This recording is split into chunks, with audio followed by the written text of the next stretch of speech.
የዛሬው ይለያል የጽናት ድራማ የምንፈልገው ቅዱሳችንን አይተነዋል፣ መጥቶልናል በሰላም። ኦ ማይ ጋድ ትላላችሁ ማለት ነው። እንደኔ ደስተኛ የሆናችሁ እስኪ ቪዲዮውን ላይክ አድርጉልኝ እና በኮሜንት አሳውቁኝ። እውነት እኔ በጣም ደስ ብሎኛል ቅዱሴን ስላየሁት ማለት ነው። ምክንያቱም ታውቃላችሁ በሽጉጥ ተመቶ ስለነበር በዛብህ በሽጉጥ መቶ ስለነበረ ምን ያህል ደረጃ ላይ ወንዶ ምን አይነት ሁኔታ ላይ እንዳለ ስቲል እስካሁኗ ክፍል ድረስ አናቅም ነበር ማለት ነው። ዛሬ ግን ቅዱሴ ያለበትን ሁኔታ ታክሞ መቶ ቤቱ ገብቶ አይተነዋል። በጣም ደስ ብሎኛል።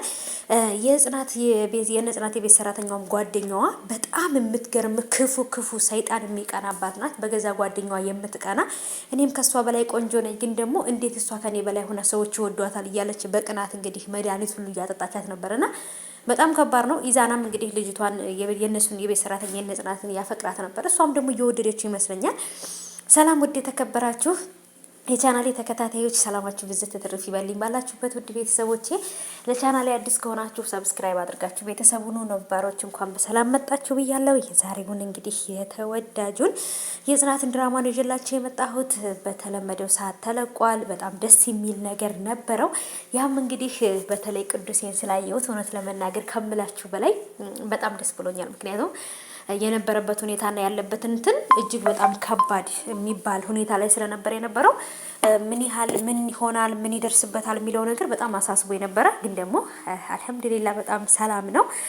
ጽናትና ኪራም እንግዲህ እነ ቅዱሴ ቤት ሆነው ታውቃላችሁ ተነጋግረው መጨረሻቸውን አላየናቸውም ነበር፣ አልተነጋገሩም ነበር። ያችኛይቱን የጸሐፊዋ ጋር ቢሮ ውስጥ እሱ ጋር ካየቻት በኋላ እሷን በጥፊ ከመታቻት በኋላ ጽናትና ኪራ ተነጋግረው አላየናቸውም ነበረ። በጣም ተጣሉ ወይንስ ምን የሚለውን ነገር እና ጽናት እንግዲህ ነገሮችን በጥሩ ነገር የምትረዳ የምታስብ ልጅ ስለሆነች ባሏን አላስቀየመችውም።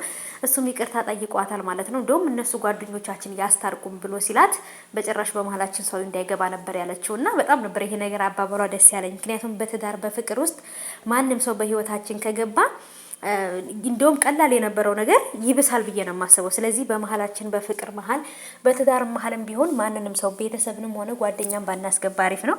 ስለዚህ በነገራችን ላይ ምህሩዬ ያለችበት ሁኔታ ራሱ እጅግ በጣም አስፈሪና አሳዛኝ ሁኔታ ላይ ነው ያለችው።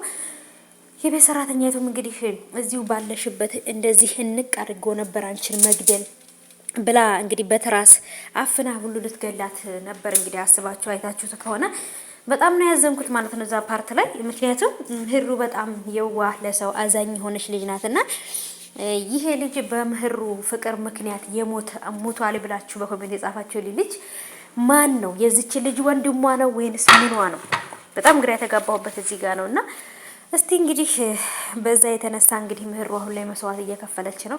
አሁንም የቤት ሰራተኛ እዛ ቤት እስካልወጣች ድረስ ገና ብዙ መከራ ስቃይ ነው የሚደርስባት ብዬ ነው የማስበውና ምህሩም እየጻፈች እንግዲህ የቤት ሰራተኛይቱን ስም ከጠራች በኋላ መጻፍ አልቻለችም። ቀጥላ እንግዲህ እንደዚህ እያደረገች ነው ብላ መጻፍ አልቻለችም እንጂ የቤት ሰራተኛይቱን ስም ጽፋላታለች ሰኒ ማለት ነው። ሰኒም እንግዲህ ነገሩን ደብቃ ነገሩ ምንድነው ብላ ለማጣራት እየሞከረች ነው።